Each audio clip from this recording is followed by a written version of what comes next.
Those pushing the Disclose Act have a simple view. If the Supreme Court is no longer willing to limit the speech of those who oppose their agenda, we'll find other ways to do it. You've all heard about the Idaho businessman who's become a personal target of the president for speaking out on behalf of candidates and causes the president opposes. Shortly after being publicly singled out by the president's campaign, people were digging through his divorce records. Cable television hosts were going after him on the air, and bloggers were harassing his kids.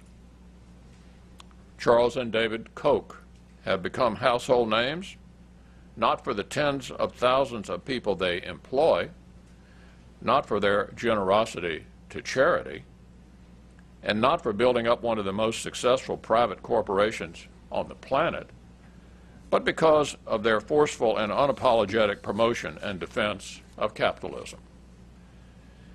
In return for their decades of work, one of the president's top aides exposed them to public scrutiny by insinuating that they had done something shady on their taxes.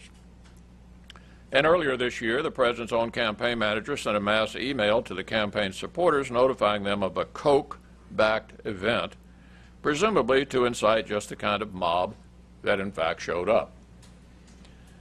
The results have been predictable. The Koch brothers, along with Koch employees, have had their lives threatened, received hundreds of obscenity-laced hate messages, and have been harassed by left-wing groups. One email carried a typical message. It read, "Choose your expiration date."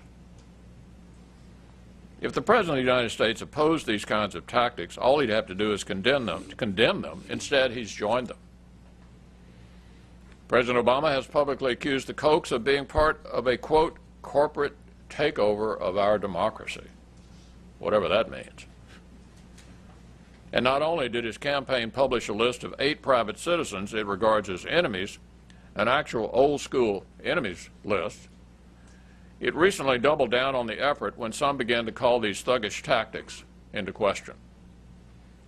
Now, none of this should be surprising for a former community organizer who told a radio audience shortly before the 2010 midterm election that Latino voters should vote with the idea of punishing their enemies and rewarding their friends.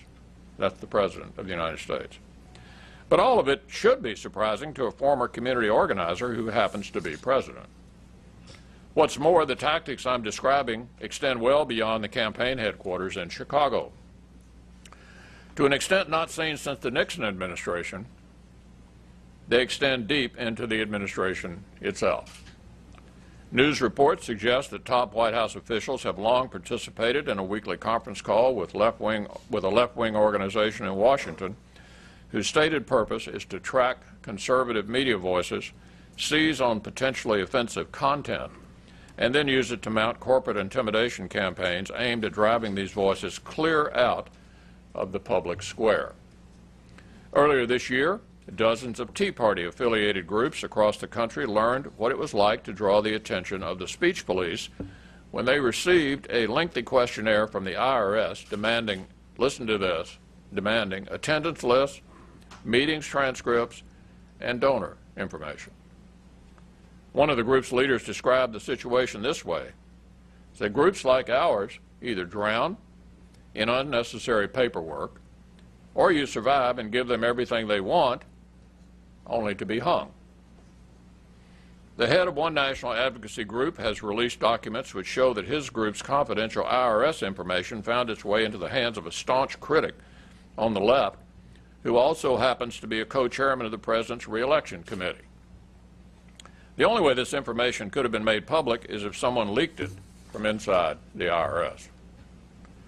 And just last week, we learned of an IRS decision revoking the tax-exempt status of small political nonprofit groups that undoubtedly foreshadows an effort to do the same to bigger groups on the right that the administration regards as a threat to its campaign.